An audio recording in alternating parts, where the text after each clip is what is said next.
2 दिन के अवकाश के बाद सोमवार दोपहर बाद जैसे ही सदन की कार्यवाही शुरू हुई, विपक्ष के नेता मुकेश अग्निहोत्री ने कांग्रेस विधायक सुंदर सिंह ठाकुर के मामले को सदन में उठाया। सुंदर सिंह ठाकुर भाजपा नेताओं के उनके परिसर में घुसकर हुड़दंग करने के विरोध में एसपी कुल्लू ऑफिस में 48 घंटे से धरने पर है और अब एसपी ऑफिस को सील कर दिया गया है।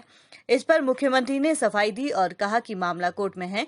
कांग्रेसी नेता एसपी ऑफिस से निकलने को तैयार नहीं थे क्योंकि वहां एक मामला कोरोना का आने के बाद सील कर दिया गया है।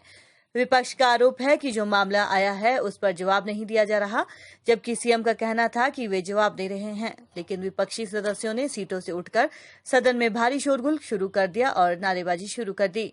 इसे देखते हुए सत्ता पक्ष के सदस्य भी सीटों से उठे और नारेबाजी करने लगे और सदन से वॉकआउट कर दिया। अग्निहोत्री ने कहा कि एसपी ने अपने ऑफिस को कैसे सील कर दिया और एमएलए को भी कंटेनमेंट जोन में सील कर दिया, क्योंकि किसी भी ऑफिस को सील करने का काम मजिस्ट्रेट कर सकता है, लेकिन उन्होंने खुद ही इसे सील कर दिया। अग्निहोत्री ने कहा कि मुख्य सचिव ने आदेश दिया है कि यदि 1-2 मामले आते हैं तो ऑफिस को सील नहीं किया जा सकता, ऑफिस को सैनिटाइज किया जाए, लेकिन एसपी ने खुद ही आदेश दिए और ये साजिश है कि विधायक को कंटेनमेंट जोन में अंदर रखा जाए। यदि करना था तो इससे पहले विधानसभा को सूचित किया जाता, लेकिन ऐसा कुछ नहीं हुआ। उन्होंने आरोप लगाया कि एमएलए के इंस्टीट्यूशनल को मत गिराया जाए। उन्होंने एसपी के खिलाफ एक्शन लेने की मांग की और कहा कि किस आदेश के तहत एसपी ने ऑफिस को सील किया। कांग्रेस के साथ सीपीआईएम के एकमात्र विधायक राकेश सिंघा ने भी सुंदर सिंह मामले में वॉकआउट किया। उन्होंने कहा कि ये लोकतांत्रिक संस्थाओं के प्रतिनिधियों पर खतरा है। आज एक विधायक के साथ ऐसा हुआ, कल दूसरे के साथ होगा, इसलिए वे इसका विरोध करते हैं। सीएम ने कहा कि इस बीच सुंदर ठाकुर एसपी ऑफिस के अंदर जाकर धरने पर बैठ गए। फिर वहां एक एएसआई वहां पर कोरोना पॉजिटिव आ गए। इससे वहां चिंता का माहौल हो गया। उन्होंने कहा कि नेशनल डिजास्टर मैनेजमेंट एक्ट के तहत सीएम ने कहा कि 10 लोग वहां विधायक के साथ एसपी कार्यालय के अंदर धरने पर थे। इस बीच उनसे आग्रह किया कि उठ जाएं, उनकी बात आ चुकी है।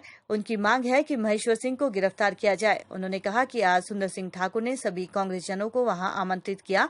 सीएम ने कहा कि इस मामले को कंगना का मुद्दा न बनाएं, गलत कुछ नहीं हुआ है। उन्होंने कहा कि सदन में जिम्मेदारी के साथ बात कही है।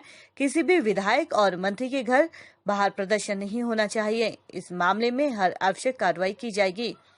हिमाचल प्रदेश के विश्वसनीय ज्वेलर भूषण ज्वेलर्स सोलन। बंद करो, बंद करो,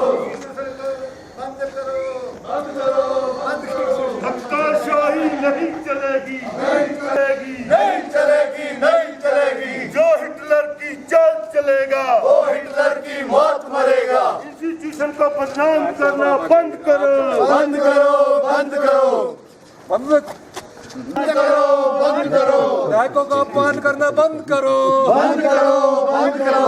इंस्टीट्यूशन को बदनाम करना बंद करो, बंद करो, बंद करो।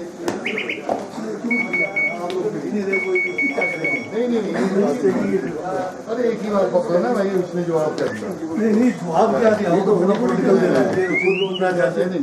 वैसे तो एक बात बड़ी स्पष्ट होती जा रही है, ये हुड़दंगियों को मुख्यमंत्री का संरक्षण प्राप्त है, जो बात सामने आई है। लेकिन जिस ढंग से वो वहाँ पे अंदर बैठे और वहाँ पे एक कोविड का एक केस था और उस केस की आड़ में उन्होंने पूरा कैंपस सील कर दिया। कैंपस सील किसने किया? एसपी ने। एसपी के पास कोई ऑर्डर नहीं है, एसपी कैंपस सील नहीं कर सकता, मजिस्ट्रेट को कैंपस सील करना होता है। वहाँ से डीसी कुल्लू सील करता, समझ आती, लेकिन एसपी ने जो है ऑफिस सील कर दिया सारा, नंबर 2। और एसपी ने जो उसमें हवाला दिया है मई के यूनियन के ऑर्डर का, उसके बाद तो 31 अगस्त को नया order chief secretary Himachal Pradesh का आ चुका है। उस ऑर्डर में स्पष्ट कहा है कि जहां सिंगल या 2 केसेस निकलेंगे वो कैंपस सील नहीं होंगे। जैसे विधानसभा है, वहां पे सिर्फ जो है उस एरिया को डिसइंफेक्ट किया जाएगा और वहां पे उसको सील नहीं किया जाएगा, तो वो कैंपस सील नहीं होना था। राजनीतिक इशारे पे शिमला से आदेश चला, मुख्यमंत्री और उनके लोगों ने आदेश दिया कि जो है एमएलए समेत सब लोगों को जो है अंदर ही सील कर दो। और हमारा एमएलए जो है परसों रात से जो है कंटेनमेंट जोन में अंदर सील कर दिया गया एसपी ऑफिस के। और जबकि विधानसभा चली है, आज वो विधानसभा नहीं पहुंच सके। विधानसभा चलिए, कोई भी एमएलए को ऐसे डिटेन करना है, रोकना है, या किसी भी मीन से जो है विधानसभा स्पीकर से इजाजत लेनी पड़ेगी, उनको बताना पड़ेगा। ऐसा कोई कार्रवाई नहीं की गई। की आड़ पर लोकतंत्र की हत्या कर रहे हैं और ये अनुमति कभी भी नहीं दी जा सकती है। और किसी भी गुनाह अगर किया है, नहीं किया है, due process of law follow करना है, वो तौर तरीका है। ये क्या मतलब है? और सुंदर सिंह ठाकुर एक माननीय सदस्य हैं इस विधानसभा का, आज उनके साथ हो गया है, कल को किसी और के साथ होगा। ये ना विपक्ष का मसला है, ये ना पक्ष का मसला है, ये लोकतंत्र का व्यवस्था प्रश्न है और इस इंस्टीट्यूशन को बरकरार रखने का प्रश्न है। और इसलिए मैं इस प्रश्न को लेकर बिल्कुल आखिरी सांस तक कांग्रेस पार्टी का ये जो वॉकआउट है उसके साथ मैं रहने वाला हूं उस प्रश्न को लेकर।